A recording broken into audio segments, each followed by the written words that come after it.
Jai Sairam. Welcome back to my channel. இன்னைக்கு இந்த பதிவில் ரொம்ப முக்கியமான பதிவு. பாம்பன் சுவாமிகள் இயக்கிய குமாரஸ்தவம், அதை பற்றி தான், அந்த பாடலை பற்றி தான் உங்ககிட்ட நான் ஷேர் பண்ணுறேன். நம்ம தலையெழுத்தையே மாற்றக்கூடிய சக்தி அந்த பாடலுக்கு இருக்குது, அந்த முருகரோட துதிக்கு. ரொம்ப எளிமையானது தான். இன்னைக்கு இந்த பதிவை நான் உங்ககிட்ட ஷேர் பண்ணுறேன். என்னோட சேனலுக்கு தொடர்ந்து சப்போர்ட் பண்ணுங்கள், லைக் பண்ணுங்கள், ஷேர் பண்ணுங்கள், கமெண்ட் பண்ணுங்கள். ப்ளீஸ் மறக்காமல் சப்ஸ்கிரைப் பண்ணுங்கள், பெல் ஐக்கானை கிளிக் பண்ணுங்கள். முருகப்பெருமானின் அருளை பெறுவதற்கு, பாவங்கள் நீங்கி நன்மைகள் பலவற்றை நம்ம பெறுவதற்காக எத்தனையோ மந்திரங்கள், பதிகங்கள், பாடல்கள் இருக்குது. இதில் பெரும்பாலும் பலருக்கு தெரிஞ்சது கந்த சஷ்டி கவசம் தான். இது தவிர திருப்புகழ், கந்தர் அலங்காரம், கந்தர் அனுபூதி, இப்படின்னு எத்தனையோ நூல்கள் நமக்கு தெரியும். சமீப காலமாக நம்ம வேல்மாறல் பதிகம் ரொம்ப படிச்சுட்டு வரோம், வேல் பூஜை செஞ்சுட்டு வரோம். இது நிறைய பேத்துக்கு தெரிஞ்சிருக்கும்.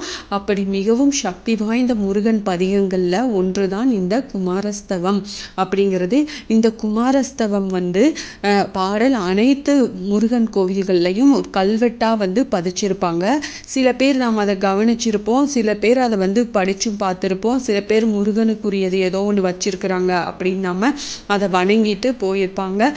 பலர் அதை கவனிச்சிருக்கவும் மாட்டாங்க. அப்படி பலருக்கு தெரியாத குமாரஸ்தவம் பற்றியும் அது தரும் அற்புத பலன்கள் பற்றியும் தான் நான் இன்னைக்கு இந்த பதிவில் ஷேர் பண்ணுறேன். குமாரஸ்தவம் அப்படிங்கிறது மிகவும் சக்தி வாய்ந்த முருகனோட துதி. பாம்பன் சுவாமிகளால் அருளப்பட்டது தான் இந்த துதியை. பலமுறை பார்த்தும் படித்தும் இருந்தாலும் பலருக்கும் இதன் மகிமை தெரிஞ்சுக்கிறதே இல்லை, தெரிவதும் இல்லை. மொத்தம் 44 வரிகள் தான் இந்த துதி. முருகனே அனைத்திற்கும் தலைவன் போற்றி அப்படின்னு முருகனின் அருளை வேண்டி பாடப்பட்டது தான் இந்த கந்த புராணத்தின் சுருக்கம் அப்படின்னே சொல்லலாம். மிக அற்புதமான இந்த துதியை தினமும் படிப்பவங்களுக்கு வாழ்க்கை மட்டுமல்ல, தலையெழுத்தையே மாறும் என சொல்லப்படுது. அதனால இதை சொல்றதுக்கு ஒரு முறை இருக்கு. இது குமாரஸ்தவம் படிப்பதற்கான விதிகள் என்ன தெரியுமா? அசைவம் கண்டிப்பா சாப்பிடக்கூடாது. அதை நீங்க தவிர்த்துக்கிறது நல்லது. அதை தவிர்த்துட்டு தான் இதை நாம் துதிக்கவே ஆரம்பிக்கணும். முதல்ல துவங்கும் போது செவ்வாய்க்கிழமை, கிருத்திகை நட்சத்திரம், சஷ்டி திதி, அப்படி ஏதாவது ஒரு நாளில் நீங்கள் ஸ்டார்ட் பண்ணுங்க. பக்கத்தில், உங்கள் வீட்டுக்கு பக்கத்தில் முருகர் கோவில் இருக்குது அல்லது சிவன் கோயிலுக்கு போனோன்னா அங்கே முருகரோட சன்னதி இருக்கும். அங்கே போய் முதல்ல போய் பாராயணம் ஆரம்பிக்கலாம். அதுக்கப்புறம் வீட்டுக்கு முருகப்பெருமான் படம் அல்லது சிலை நீங்கள் வச்சிருக்கிறீங்க, இல்லை வேல் வச்சிருக்கிறீங்க அப்படின்னா அதுக்கு முன்னாடி 8 தடவை நீங்கள் பாராயணம் செய்யலாம். எத்தனை முறை படிக்கணும் அப்படின்னா, அடுத்த நாள் பார்த்தீங்கன்னா தினமும் ஒரு முறை பாராயணம் செஞ்சால் போதும். வீட்டில் வேல் இருந்துச்சு அப்படின்னா அதுக்கு தினமும் முடிஞ்சா அபிஷேகம் செய்யுங்க. முக்கியமாக திருநீர், சந்தனம் இது எல்லாத்தையும் வச்சு அபிஷேகம் செய்யுங்க. அதுக்கப்புறமா நீங்கள் வேலுக்கு அபிஷேகம் பண்ணிட்டு இந்த வேலுக்கு ஷார்ப்பாக இருக்குது இல்லையா, அந்த இடத்துல சந்தனத்தை நல்லா வைங்க, குங்குமம் வச்சு அதையே முருகனா பாவிச்சு இந்த துதியை பாராயணம் செஞ்சுட்டு வாங்க. இது 44 துதி இருக்கும். இதை நீங்கள் ஒவ்வொன்றும் சொல்லும் போதும் பூக்களால் நீங்கள் வேலுக்கு அர்ச்சனையும் பண்ணலாம்.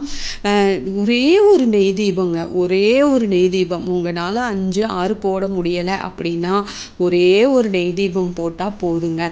அந்த நெய் தீபம் போட்டு முன்னாடி மனசார உட்காந்து நீங்கள் உங்கள் வேண்டுதலை வச்சு பிரார்த்தனை பண்ணுங்க. இந்த துதியை சொல்லி நீங்கள் அந்த வேலுக்கு பூஜை பண்ணிட்டே வாங்க. முருகரோட அருள் கண்டிப்பாக கிடைக்கும். இதோட பலன்கள் என்னன்னு பார்த்தீங்கன்னா, எதிர்ப்புகள் விலகும், பகைகள் விலகும், வாழ்க்கையில் நிம்மதி ஏற்படும், தீய சக்திகள் எதுவுமே நம்மளை நெருங்காது. எப்படிப்பட்ட தோஷங்கள் இருந்தாலும் இது எல்லாமே நீங்கி வாழ்க்கையில் சந்தோஷம் கிடைக்கும், சகல சௌபாகியமும் நமக்கு கிடைக்கும். அனைத்து சமயங்களிலும் முருகன் அருள் துணை நிற்கும்.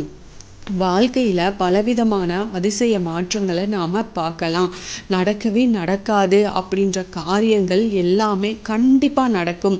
அதாவது தலையெழுத்தவே மாற்றும் வகையில வாழ்க்கையில மிகப்பெரிய மாற்றம் உங்களுக்கு ஏற்படும். அதனால இந்த குமாரஸ்தவம் அப்படிங்கிறது ரொம்ப ஈஸியா தான் இருக்கும். எளிமையான பாடல் வரிகள் தான்.